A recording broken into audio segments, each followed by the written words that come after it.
Hi, welcome to the Women in Change podcast, Voices on the Edge of Change. I'm so excited to be joined by Leonie Valentine today here with Annette and I, because she's going to be talking about all things AI, education, the broader remit of AI, looking at it much more around what does it mean to everybody, particularly in Australia where she's from. So let's go and hear what she's got to say. Hi, Leonie, Annette, welcome to the Voices on the Edge of Change podcast with Women in Change. As I said, I'm Lou Robey. I'm absolutely delighted to meet you, particularly Leonie. We've not met before. Lovely to welcome you. Now, I know that you're sitting in Scotland, but you're actually from Australia. I'm in Edinburgh right now. I hope it's not too wet. No, it's very humid, but lovely. I'm really enjoying the city. Oh, well, that's wonderful. Well, welcome to the podcast. First of all, just thank you for squeezing us in, not only in your busy schedule, but your holiday schedule. So we are very blessed and I'm immensely grateful. And I will introduce you a little bit further in just a moment. But Annette, welcome back to our Really podcast. Good to be back. Thank you, Lou. And so excited to chat with Leonie today as well. And really looking forward to the discussion. Yeah, and Annette Marlowe Consulting, who are very kindly again sponsoring this wonderful podcast, for which we are immensely grateful. So thank you again for your love and your sponsorship towards us and bringing these to life, because they really are so valuable. And we know that people are really enjoying these podcasts. So thank you very much for that. You're very welcome. And it's great to work in partnership with you again on this one. Fantastic. So Leonie, just so that our listeners get to know just a little bit about you before we get into why you're here. We were chatting before we went live and you said something about, although I'm here to talk about tech, I'm a humanist. I love that. Having been in tech myself at the BBC for years, like 9, I was not a technician. No. I love the word humanist, and I'm sure we're going to get into unpack that just a bit more. But there's also some other bits and pieces I think we should really tell people about you. You're actually running your own company. You're a CEO and founder of CX Guardian, and you're looking after the governance of AI and also the audit tools. Tell me a little bit more about what you mean by audit tools.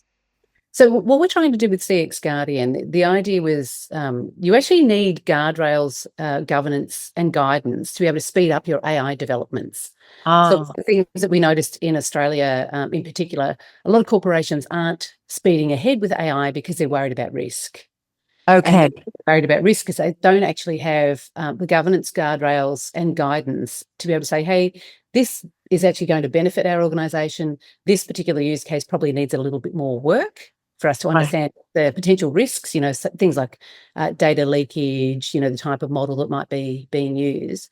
And then there might be some use cases, depending on their regulatory environment, that they shouldn't proceed with at all.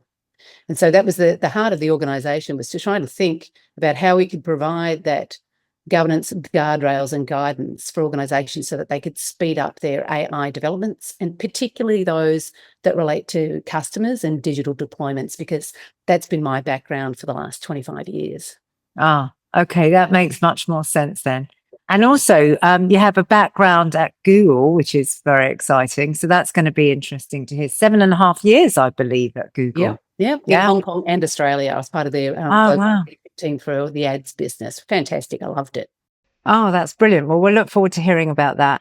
And lastly, and the thing I love, because I think that, we talk about, Annette and I, on a few of our podcasts, actually, about constantly remaining curious. And I think that the older I get, the more curious I don't know whether you could just call it nosy, but anyway, I certainly am more curious. And I love the fact that you said that I now want to be introduced to somebody who is a lifelong learner, somebody who spends time studying the ethics and application of AI on top of probably many, many other things.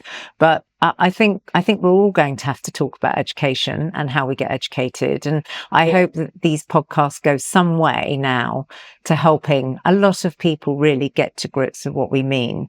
And also, depending on what order we're listening to, or our listeners are listening to these podcasts, we have done another podcast with a wonderful woman at the BBC called Petra Abram, who actually had the sole responsibility really to look after what everybody's responsibility was going to be when we launch AI, and actually, thinking about the culture that you want to develop. So I think this podcast, and if you haven't listened to Petra, I would recommend that you do, but certainly the two podcasts together are going to go hand in glove to really help the education of this process of on something that I think we can all agree has been around quite a long time, but is suddenly becoming quite a big thing and is taking over our thought processes and our thinking about how we embrace whatever AI means to us in the future.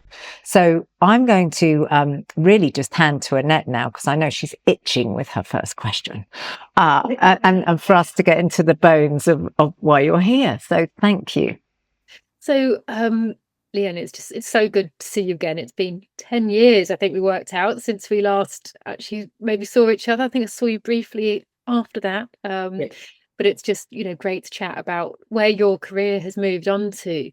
And also, hearing you describe yourself as a very human leader. I mean, my goodness, that was very much my experience. So for the listeners, I worked for Leonie. I was a head of change under Leonie many years ago out in Hong Kong. And we worked together through a huge number of changes. So we were rolling out a culture change within the organisation, which was quite challenging. I'm sure we'll come on to some of the challenges we had around that later on, Leonie. And then the organisation was sold. So there was also then the management of that organisation being acquired, and how do you keep people focused and working through that? So I was just... I've always admired your very human leadership, Leonie. And actually, whenever I'm in one of those sessions where people say, "Oh, write down a great leader of change," just to embarrass you, Leonie, I quite often put your name down, because having guided that organisation through those huge changes at the time was really impressive. And of course, it was a very cross-cultural organisation, a lot of very different personality types as well through that team. So I've always reflected on that. And as I am now running an organisation where we support a lot of leaders and coach them in how to drive change, it's something I often look back and think, what made the difference there? And so I was really curious to chat to you, Leonie, and hear from you. And particularly now that you're having to change a huge number of mindsets around AI, etc. What do you think is a really crucial ingredients to be a great leader of change? Well, lovely to see you too, Annette, and thank you very much for inviting me to come and be part of the podcast. Change really is important to me, and change is the hallmark of my career. I always joke that I've taken the path most interesting rather than the path that was expected of me in my career, and that's very much to do with where there is a change agenda, because I get bored pretty quickly. So I really like to be involved in driving long-lasting and sustainable change. And I think that's one of the differences between the way that I would think about change, and I think some leaders think about change being sort of short-term and around their tenure in the organisation. I think if you're truly going to do change well, you have to think about it being long-lasting and sustainable beyond your tenure in the role. What can you actually do that leaves a legacy which is positive for the organisation, for the customers, and for the team? So what I think makes a great change leader is somebody that is really focused on customer first. It's then focused on the company and the team. And then lastly, that leader is focused on themselves, right? Because I think change leadership really should be selfless. It is servant leadership in action, right? Mm-hmm. Put others first, focus on growth, build trust, demonstrate empathy. And as you know, when we went through that acquisition with Hong Kong Telecom and CSL, we had to demonstrate a lot of empathy, because I'd been subject to, I think that was my fourth acquisition. I'd had one liquidation, and that was my fourth acquisition in my career. So I actually knew what was going to happen. I'd been on that path before, but others within the organisation hadn't. So you really have to demonstrate as a leader that empathy to understand what they're feeling, their uncertainty, they're worried about losing their jobs. And you really have to find a way to communicate that things will work out the way that they'll work out, but you have their best interests front and centre. I think the other thing that I talk about in terms of what makes great change leaders is people who have the ability to learn from past experiences and mistakes. That then gives them the foresight to be able to know what is needed to then manage the change that's in front of them. And the last thing that I'd say about really effective change leaders is they are people who are self-aware enough to recognise strengths and weaknesses, right? And that's the one thing I do like to think that I do reasonably well. I am not perfect by any measure, but I am well aware that I have strengths and that I have weaknesses. Yeah. Make sure that the teams, and Annette, you were part of my team before, that the teams that surround me have enough trust that they can give me that feedback for when I'm actually doing well as a leader and when I'm not, and I might need to adjust or pivot. Yeah, it's really interesting what you say about leadership there, just because I think there's so much focus on, I've heard leaders say, I can't employ that person because they're cleverer than me, or that they know too much. And that sort of says quite a lot about that person, doesn't it? Because it does. Just as a leader myself, I've always loved having people on my team that are cleverer than me because it means I can achieve more. I just think, Absolutely. wow, how amazing to have somebody that knows more than me in this area. And in fact, in change, if you don't have those experts in the areas that you're trying to change, how on earth can you move the change forward? So it's actually really refreshing to hear you speak. And I guess that goes back to that humanist word, right? That whole sort of people-centered change, being human, really getting into who people are and bringing them with you. So I really love a lot of what you said. And lastly, just, for me, and I think this is such a biggie, and I think we totally underestimate this one, is empathy. And actually, just last week on national television, on ITV, somebody I've been championing him, actually, a gentleman called Ed Cohen, who may be featuring a bit in these podcasts because he keeps coming into the conversation. Must get him on a podcast. Note to self. But Ed has been educating kids from the age of 4 to learn about empathy, and there was actually a whole cover on the news about why we have to teach children empathy. And he's now moved the exact same model from the classroom to the corporate office. Fantastic. And he's doing wonders. Seriously, I think he's got something called Empathy Studios. This is not an advert for him, but seriously, in your world, he's probably somebody you would like in your network. But he was a school teacher, and he's just realized that you have to teach this. So I think for me, there's really something very interesting there about how we bring, and we're not here necessarily to talk about that, but we will have to think about when we get into AI. I keep hearing that you need to humanize AI. When I go into Chat GPT, do I actually have to say, please, can you? Thank you, when it gives it to me. But there's something about bringing in the human AI person or the human element of AI into your team if you're going to use it. I wondered if you had a view on that, actually. Sorry, I've gone down a rabbit hole. No, I fundamentally, one of the things I studied my second degree, my first degree was science, my second degree was a master's in communication management, because I didn't want to just be a scientist. I didn't want to just understand how things work. At the time I was actually doing geology, and then I moved into technology about 10 years later. Wow. But in the meantime, I did a communication management degree because I was passionately interested in how humans communicate meaning, right? How do you get things done through the transfer of meaning? It's not just a send-receive. This isn't the Second World War where we're sending messages, basically which are instructions. We want deep human connection, and the deep human connection really relies on us to be able to transfer meaning between ourselves and, have meaningful conversations. And so that intersection between, my first study in terms of science and my second study in communication management is actually super useful now when I think about the applications of AI. Because organisations at their core, realistically, they're not collections of things, they're collections of people. People come together, we talk about vision, we talk about mission, we talk about purpose. We're not talking about vision, mission and purpose to a set of machines, tools and technologies. We're talking to people. You really have to think how people and customers are so core to the success of organisations, whether they be government or whether they be, private sector, for-profit, listed, whatever. Even charities have to think this way. At the centre of everything that we do, and the purpose for everything we do, is really about making the human experience better.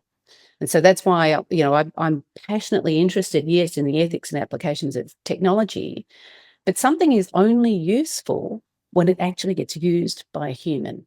That's the way I like to think about these things. I love that. That hugely resonates with me, Leonie, and something that we talk about a lot in change and in leadership. Ultimately, you can put the best tools, technology systems in that you can possibly dream up, but you've still got to have people using them.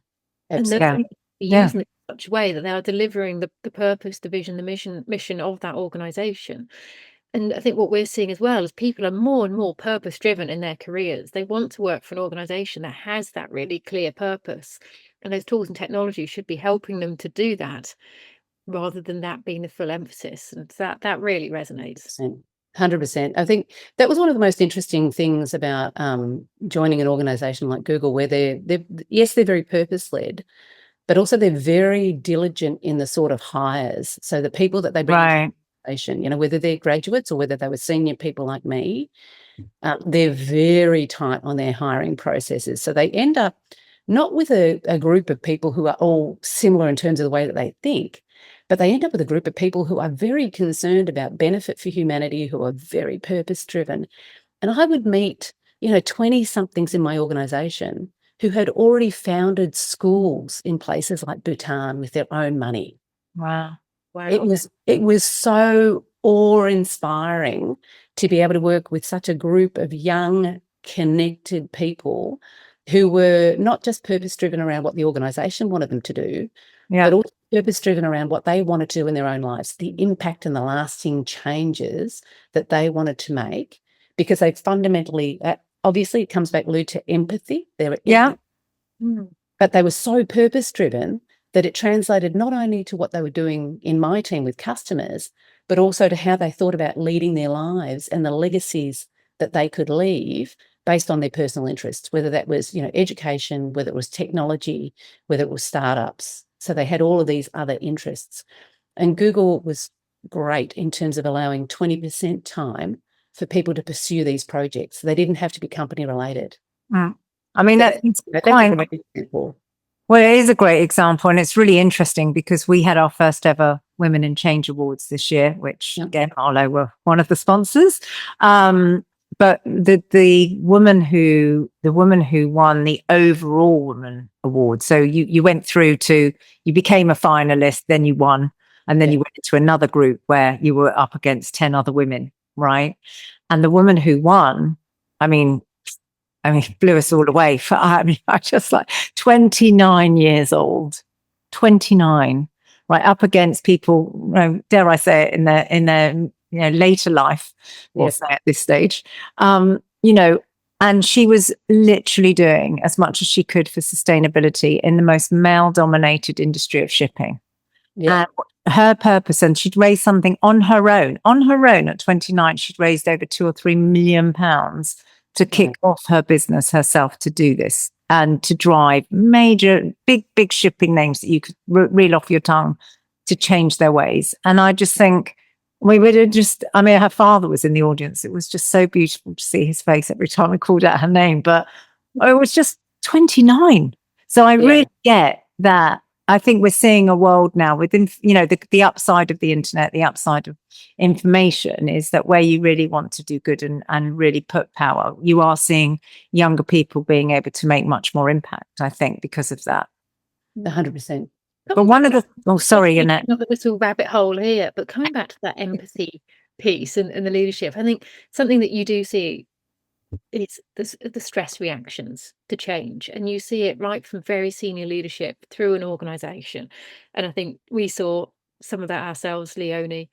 And I feel that empathy is so important when you're getting some of those stress reactions as well, because people can completely change in their attitude and how they're interacting with others when they are feeling under threat, they're concerned for their roles, etc. And it just strikes me that having that empathy to be able to then work with them to navigate that rather than reacting to some of those poor behaviours feels to me very important as well.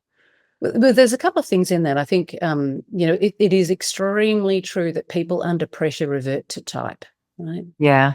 So I always count myself fortunate to have survived 4 acquisitions and 1 liquidation event, because you truly see how your peers, your leaders and your teams are going to react to very intense periods of change. I mean, the most intense period is actually a liquidation event when the company is going under. That's extremely stressful for founders and for the team members and for the executives themselves. But when I experienced that, my first thought was, what will happen to the team? How can I think about finding a buyer for this business so that as many of these team members will have income for their families as possible? Because to be honest, for me at that time, I think I was about 30 or 31, I actually didn't care if I lost my job because I knew I'd get another one. It really wasn't about me at all. It was very much about making sure that as many people as possible managed to make it through that transition intact, right? Yeah. Intact means not just a job, but also emotionally intact. Yeah, it's very important. Everybody reacts to these things in completely different ways. When I was really young, I worked out that I actually go dead calm in a crisis. One of my brothers set fire to the kitchen with a wok full of oil. And both of my brothers were running around the kitchen, basically like hair on fire, but the wok was on fire and didn't know what to do. And I walked in completely calm, looked around and thought, fire extinguisher. I'll just go and find the fire extinguisher. Unbeknownst to me, my dad had moved it. Oh, no. Hilarious. So 6-foot flames going up the kitchen wall. My mum, who grew up in Hong Kong, knew exactly what to do, walked in super calmly, put a lid on the wok, doused the edges with the salt that she kept by the stove, and I had no idea why she had ever done that. And I found that day why, and it extinguished the flames. Wow. So we just learned something new here. So salt, keep salt by the cooker. Yeah. And also the lid. So that was, it was really interesting to me because based on her experience, my mother's experience of growing up in Hong Kong in very dense environments, in basically apartments, Annette, you and I have both done that. Yep. If you set fire to one apartment, you can set fire to an entire building. Yeah. She had obviously learnt this technique from her grandmother, right? And then she taught me that technique. But the other thing that it taught me was this calmness under pressure, right? Even in the face of something that is potentially devastating, 6-foot flames going up your kitchen wall, how do you have, I think, the foresight and the calmness to say, I know exactly what to do in this situation? And that was a very early lesson for me, which I've applied time and time again when I'm faced with a crisis, whether it be a liquidation event, the protest movements in Hong Kong or COVID. I always pause for a second and try to think logically about what is right in front of us, who is affected, how potentially are they going to react, and what is it that I can do to help them through this particular crisis as well. It almost sounds, Leonie, that calmness comes from thinking about others rather than worrying about yourself, and it puts you into a proactive mindset of how can I support this team, this group of people through this, and takes the stress out of it in a way for you because you're not so concerned about what's happening to you. Absolutely. I mean, where I've always been at my best in my career, Annette, is when I've been managing these times of change. Where I've not been at my best is when I'm in very heavily political environments where, you're in a peer group where people are all concerned about their own agenda and they're jockeying for position and they're fighting for resources and they're not really cohesive as a team. I think I was really fortunate when I worked with you and my management team at CSL, and we went through that transition. We were really cohesive as a leadership team. We had invested a lot of time in getting to know each other, right? We'd done the hard work, and not over a long period of time because we only worked together for about 18 months to 2 years. But we'd done the work to make sure that team, when the times were good, we got to trust each other, we got to know each other, we learnt what made each other tick. So when we did finally face that crisis, we were prepared. And I think that's what a lot of executive teams actually miss. They don't do the hard work to really invest in those relationships, be empathetic to each other, build those trusted relationships, understand that when I say this, it's not because I'm trying to take power away from you or resources away from you or budget away from you. I'm doing that because I'm passionately concerned about customers and people. I want to do the right thing by them. So, let's have a conversation about how we can make that change happen rather than having a conversation about you winning and me losing. And unfortunately, a lot of executive teams fall into that trap. They're jockeying for position, they're wondering who's going to be the next CEO, and they get so distracted that they don't actually look around and down and out to their customers to understand what they truly need to be doing to be successful and to drive growth in those businesses. And that's so interesting to me, for reasons I won't name anybody with this podcast, but I had that very conversation with one of the most successful executives in BBC Studios, right? Uber successful, off the charts successful, but didn't really want to tell everybody else why he was successful so that they could learn. And I mean, seriously, I found that quite difficult, because I just thought, if you could transfer some of your brilliance to your peer group, could you imagine what the rest of worldwide could do? I mean, to me, it was, so I really understand that. And that sort of is a really nice segue, I suppose, to how do you cope? We're talking on a Women in Change podcast, right? And it's really interesting about women in change, because we have really come from nowhere. We've only been around formally a year, although we've been messing about for a year before that. But we are gathering speed massively right now, because there is a sweet spot, I suppose, for women to be lifted up, women to rise. And what's also beautiful is that we genuinely have an awful lot of male allies banging the drum and wanting to support us. And in fact, just this very week, we had a man apply.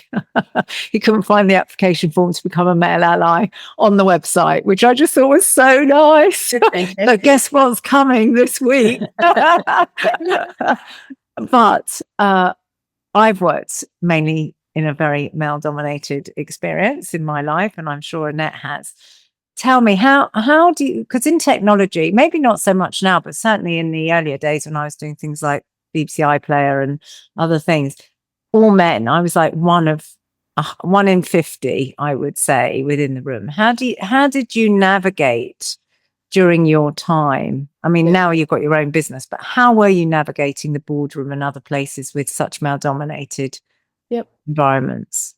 I think, again, I'm quite lucky in terms of my upbringing. I've got two older brothers, right. And my parents raised us all equally. I like to joke that I was raised as the third of three boys.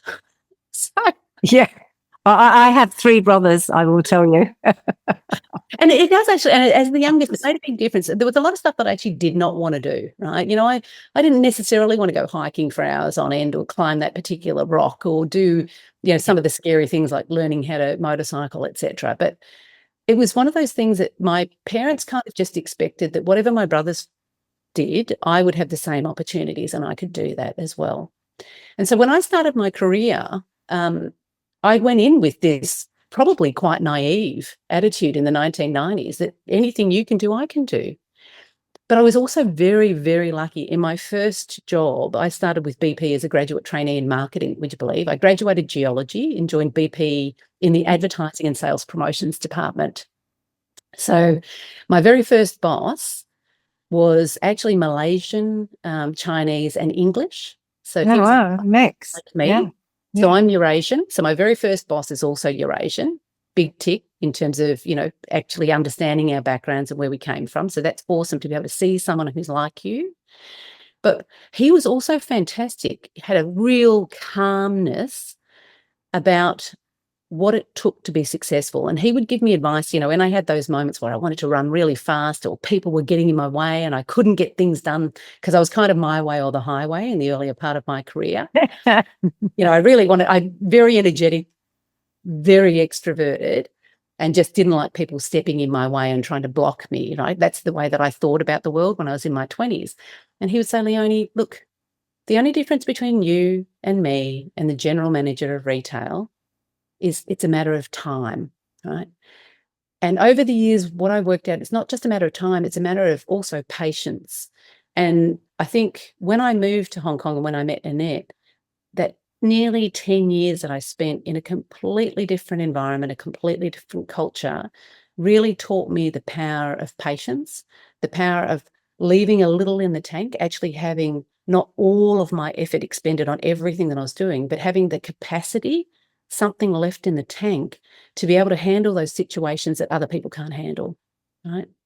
And that comes back to how you actually manage crisis and change. If you are so busy, I mean, people talk, oh, I'm giving 120%. And I'm like, that's the wrong answer. You shouldn't be giving 120%. If you're giving 80% and you're getting 100% of your job done, that's great, because that 20% that you've got left in the tank is time that you can use to develop yourself, to develop your team, and to develop a little bit of stoicism, a lot of empathy, and tons of resilience. Because as a senior leader, you're going to be faced with challenges that are novel, things that come at you, from outside of the organization, and being able to deal with, I think, those situations requires not just capability, skill, and experience, but capacity. And a lot of leaders make the mistake of not leaving anything in the tank. They don't have the capacity to be able to handle those extraordinarily difficult situations. So, don't do 120, 200%. Actually think about how do you spend 80% of your time getting 100% of the work done, but 20% of your time, thinking strategically, thinking empathetically, and thinking about how, that human future is really going to apply in a change context. Yeah, and there's a wonderful woman in the UK called Sarah Milne Rowe who does an awful lot on she calls it her shed method. She's actually patented it. It's the shed method. And how do you boss your shed method, I think. And the boss is another one that she uses. But the reason why I'm saying it is because she very much talks about how do you remain, all the things that you've said, which is, how do you remain calm? How do you sustain yourself under pressure in a world that's speeding up? And we're going to come on to that because I know Annette's desperate to ask you much more around the AI side. But in a world that's speeding up now, how do you as a leader stay focused? How do you stay centered? How do you make sure that you remain calm? And I love some of your analogies about that sense of calmness.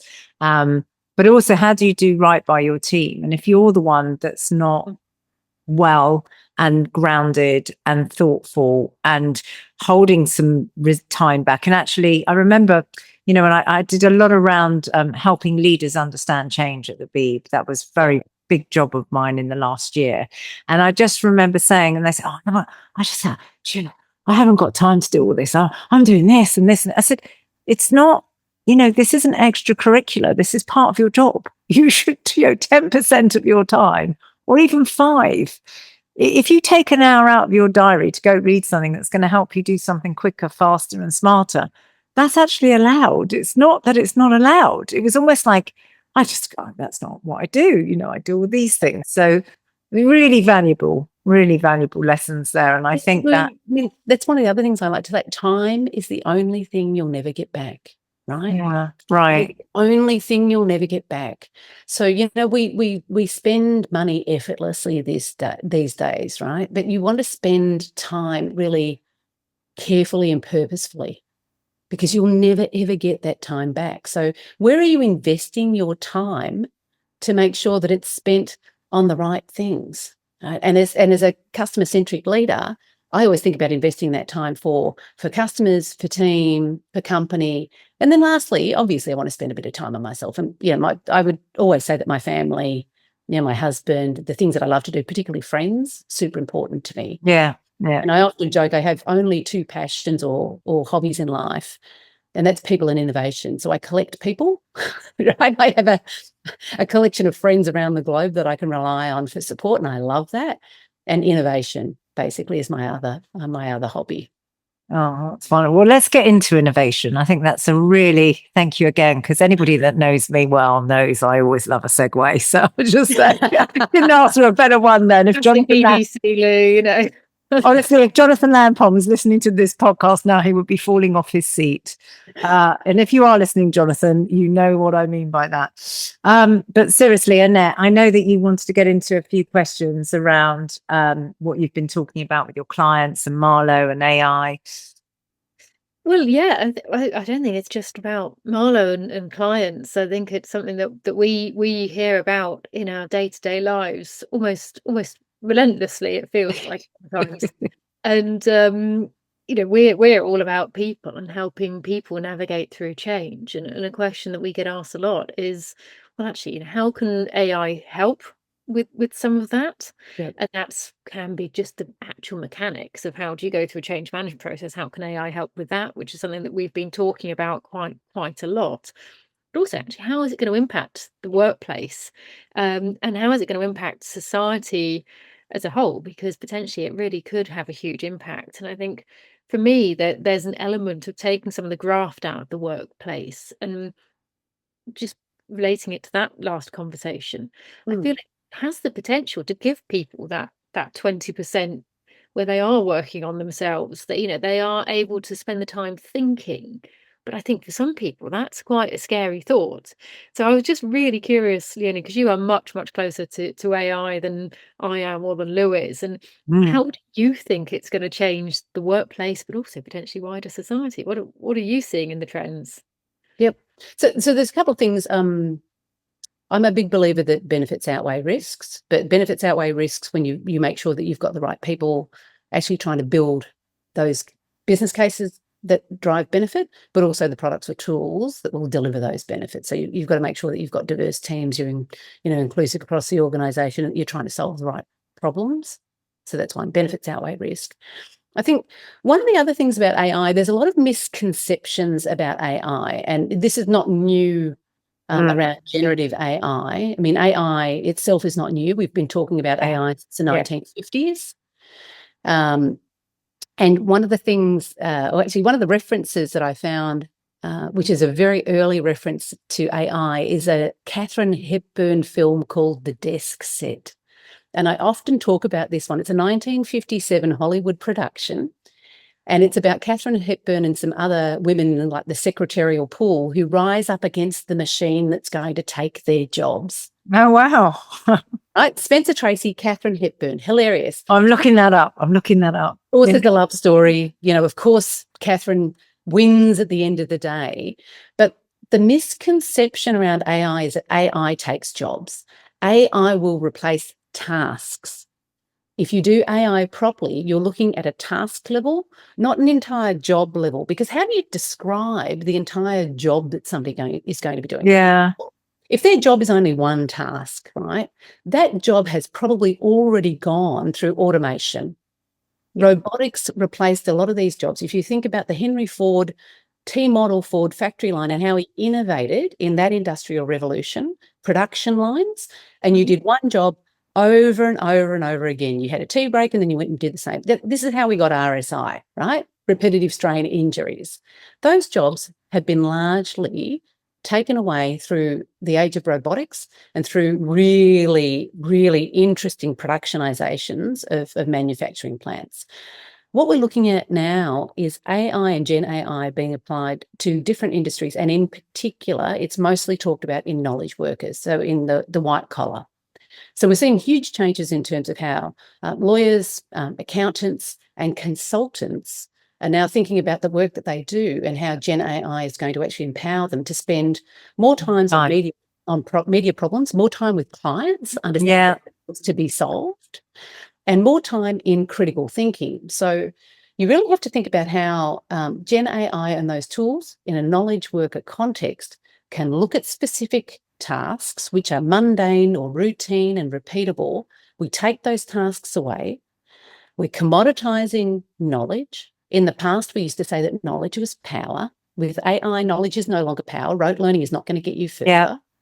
What will get you further in the age of AI is your ability to reason and your ability to do critical thinking.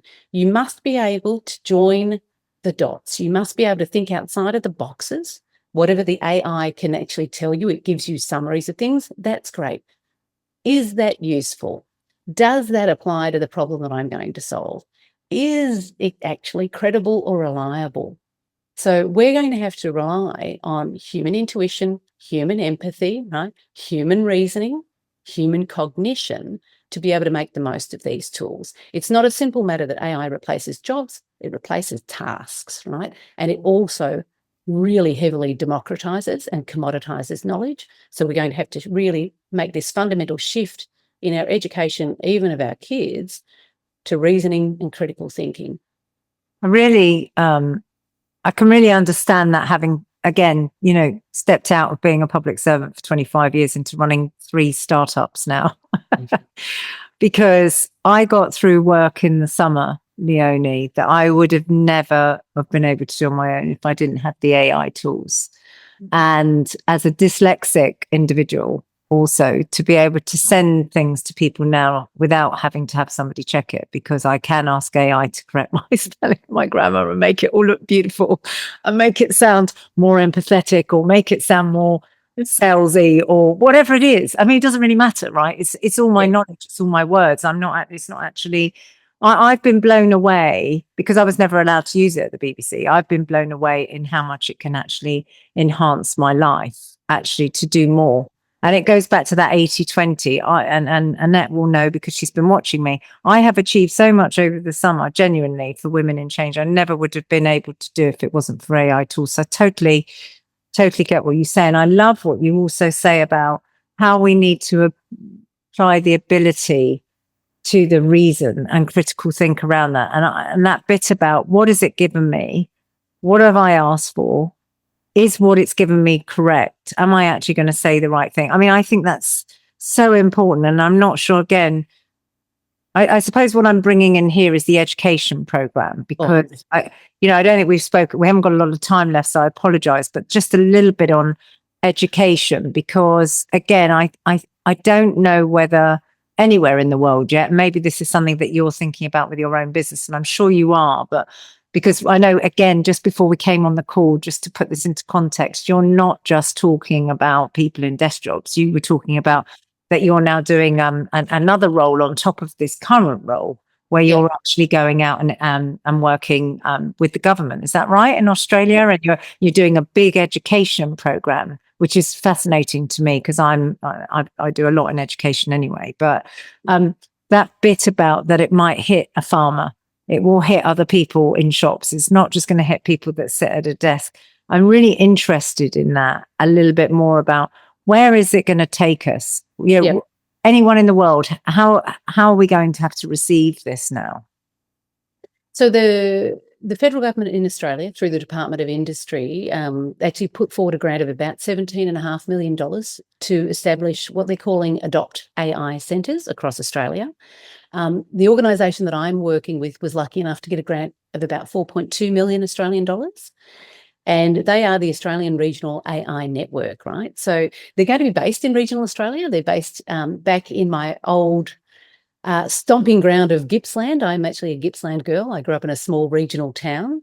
So it's kind of like coming full circle for me, being the chief. And just for our listeners, Gippsland is roughly where in Australia? So if you go all the way down to the south to Melbourne, and you go out to the east to the farming, forestry, fishing community, Gippsland. Okay. Right. So we've established headquarters in Morwell in Victoria, and ARAIN, or the Australian Regional AI Network, they will be establishing Adopt AI centres for regional, remote and rural Australians that look at key industries that will be disrupted by AI. That is agriculture, fisheries, new energy and forestry, as well as the small to medium enterprises, the services industries, the cafes, the other businesses in those communities. So what does that actually mean? To your point, it starts with education. So the federal government in Australia is really concerned that Australians aren't using AI as much as they should be. We've got a national AI centre that used to be with the CSIRO, our premier science organisation, science and research. It's now moved from CSIRO into Department of Industry, because what the federal government in Australia has recognised, AI will be a driver of future productivity. We really need to be able to adopt these technologies very broadly across Australia so that we can actually uplift our national productivity. And that's what this funding is for. So the Adopt AI centres start with education. It's very much about community engagement. We've already started to run some of these, lectures and courses in regional Australia. And that's just bringing in, again, everyday people and giving them like an AI 101. Yeah. What is it? Why is it useful? What does a prompt look like? How can you start using things like ChatGPT or Gen AI today? And how have you actually already been using some of these AI technologies without even realising it? Because you remember, ex-Google, right? So the heart of a lot of Google's products, whether that be search or maps, right, or their ads, Yes, I know. Yeah. they're all driven by AI. So, Yeah. if today I'll be out in Edinburgh, I'll be using Google Maps. Yeah. I'm actually using AI in that context. So I think educating people that AI is already here, it's already around us. You're already using those tools every day without realizing it. So what are some of the other uses that you could have for these technologies when you think about the way that you do things, you think about the industry or the context that you're in, and you also think about the community that you're trying to solve? How is that different from whatever else, right? What other tools you're thinking about and making that really useful. So we're trying to give really practical examples. So, a practical example would be using computer vision for lobster farmers to measure how their breeding programs are going. A practical example would be, again, say putting remote cameras, something with a Starlink in very remote properties in Australia to understand where wildlife is moving through those properties and how those farmers can actually make sure that when they're doing land clearing, that when they're doing other types of farming, that they're keeping in mind the best uses of that land so that they can protect wildlife, but they can also look at that from the point of view in terms of prevention of really devastating fires in Australia. So there's all kinds of different things that we can do now with AI. And to your point, about even just as an individual, when you're starting your own business and the work that can be really streamlined through AI, when you think about something in, say, agriculture, and you think about being able to stitch together heaps of satellite images, heaps of drone images, heaps of really small images around your particular property, in the past, that would be unthinkable.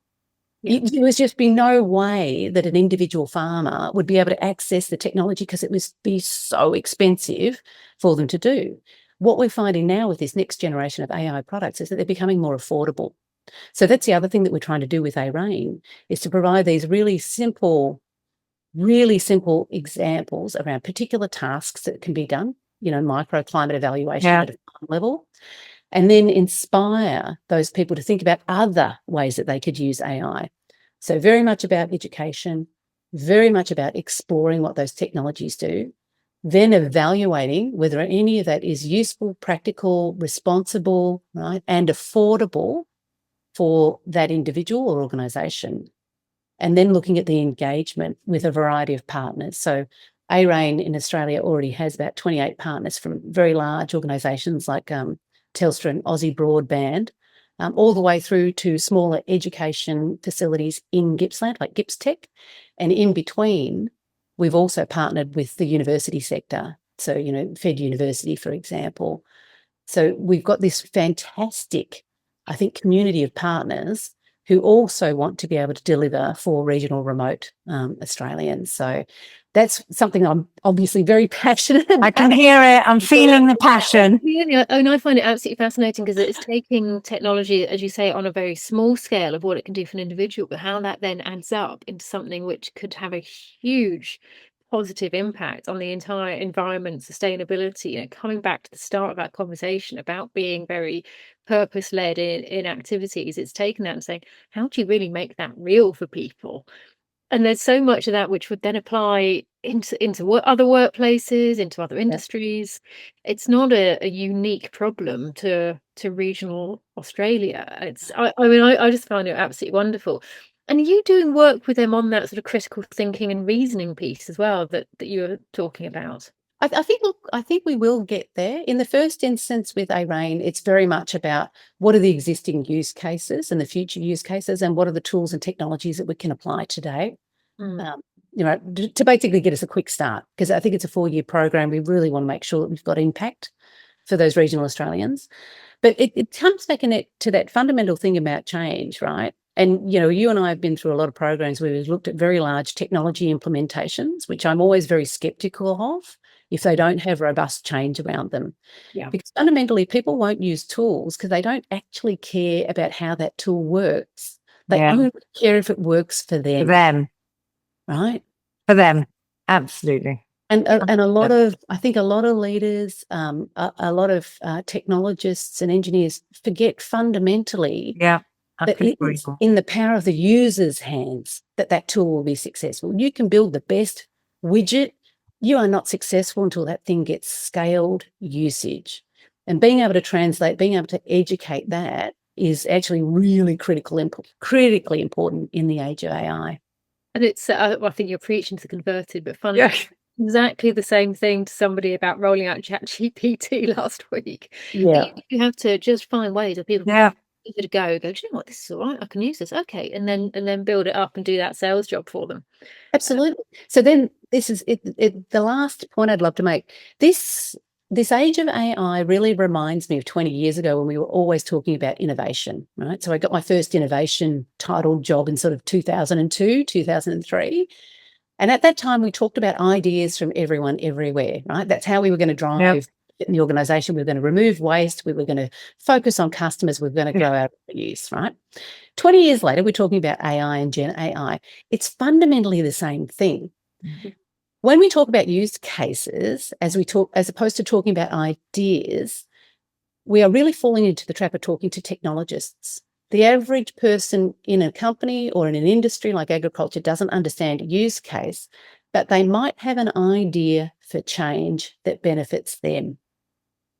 So I love thinking about how we apply that kind of the old innovation frameworks, right, to this new era where we're talking about change, technology, sustainability, but we also engage very broadly to be able to get ideas from everyone, Yeah. organisation, industry, community, and then filter through those ideas to understand which ones of them are going to have the most benefit in the shortest time frame, right, for the most affordable cost that we can then scale out. And it comes back to what I was talking about very much at the beginning of this conversation, Lou, with having the right guardrails, governance, guidance to be able to collect up all of that information and then be able to prioritise exactly what it is that you want to do. Because we don't have limitless resources, we don't have limitless money. No, we don't. We have immediate problems to be able to be solved. Well, Way of doing it. Yeah. we have. Well, Leonie, sorry. Honestly, if it wasn't for the fact that we're out of time, firstly, I've absolutely loved meeting you. Honestly, I feel like with my background and other things I'm working on, I just could talk to you forever. So thank you for giving up some of your holiday, actually, to come here and talk with Annette and I. I don't actually know if I'm going to be able to edit this podcast, so we'll see how we go with that.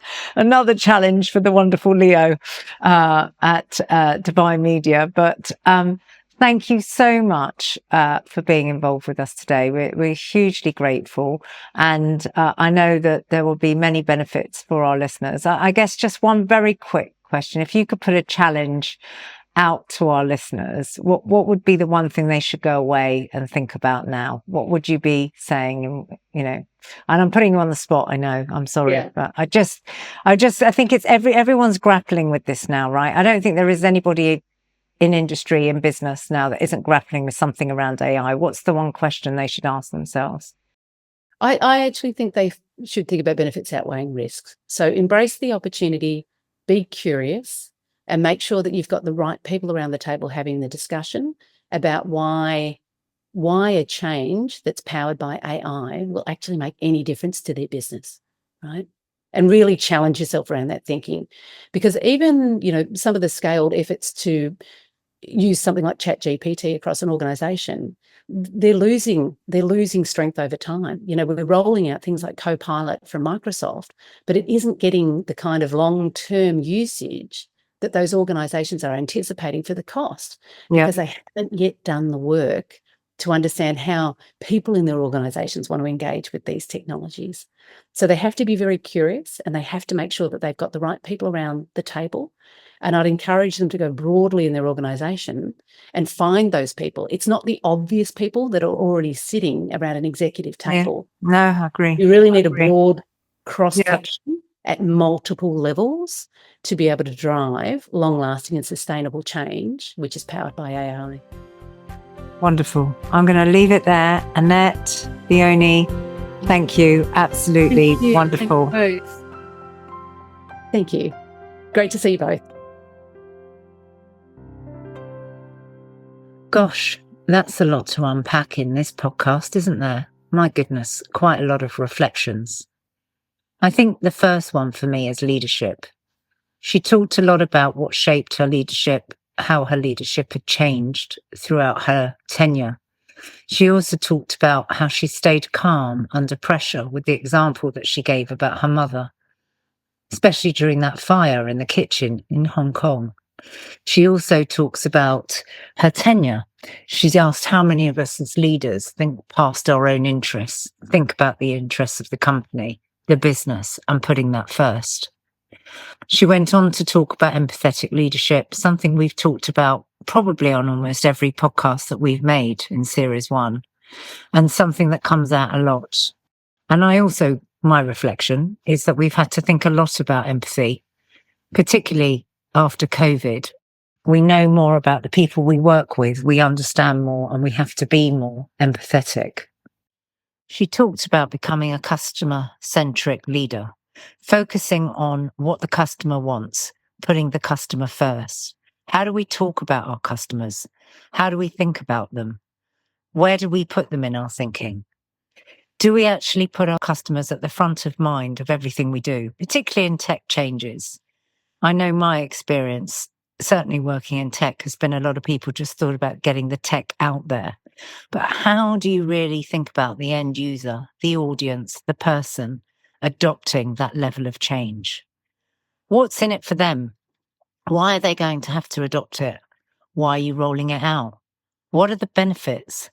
I really loved what she said about that. That really resonated with me, particularly having spent 9 years in tech and not being a techie. I love the word humanist. I've always thought of myself as a humanist. What have you thought of yourself as? She went on to talk about listening skills. She said that that was the hallmark of her own DNA, thinking about what her lasting legacy was going to be. How was she going to ensure that what she did had impact, that it would leave the right legacy, that the people she was giving it to, particularly those people when she was at Google. One of the things she really talked about Google was how they recruited around purpose. That goes back to their purpose, your purpose, the purpose of being in the company. I wonder how many of us really think about that in our own jobs, in our leadership, and when we recruit people. Recruitment's changing rapidly, the changing face of HR. People want to join an organization that has a purpose. Are you clear about your organization's purpose? Are you clear about your purpose? The other thing I really liked that she talked about is time. In a world that's speeding up, in a world where time is of such a high pressure for us, it's a really high commodity, our time, your time, their time. How would you put in and speed up and spend the extra 20% of your time? How would you use AI to your benefit? What tools can you use that really help benefit your role, not replace your role? She talked around all the misconceptions of AI. I love what she said about Katharine Hepburn. That clip, I think she said it was the death set 1957. The fact that they were that forward thinking about AI in 1957. What did you think about that? Who's going to come and replace you? Can you be replaced, or can you just adopt the right tools to help you do your job better, faster, more efficiently? I know now, being in a portfolio career myself, I can speed up probably threefold with the right AI tools now, but I'm still relevant and I'm still needed in my role. Well, that seems like a lot of reflections to me. So I hope you've enjoyed this podcast. This is the penultimate podcast in the series, and I've really loved meeting Leonie. I've loved the way she's positioned the podcast. I love what she had to say. I've really enjoyed all of her reflections. I hope you have. Do drop us a note below and let us know what you thought was relevant to you in this podcast. This episode was produced by changestory.co.uk. All our podcasts are made by Change Story. If you want us to help you make a podcast, why not get in touch?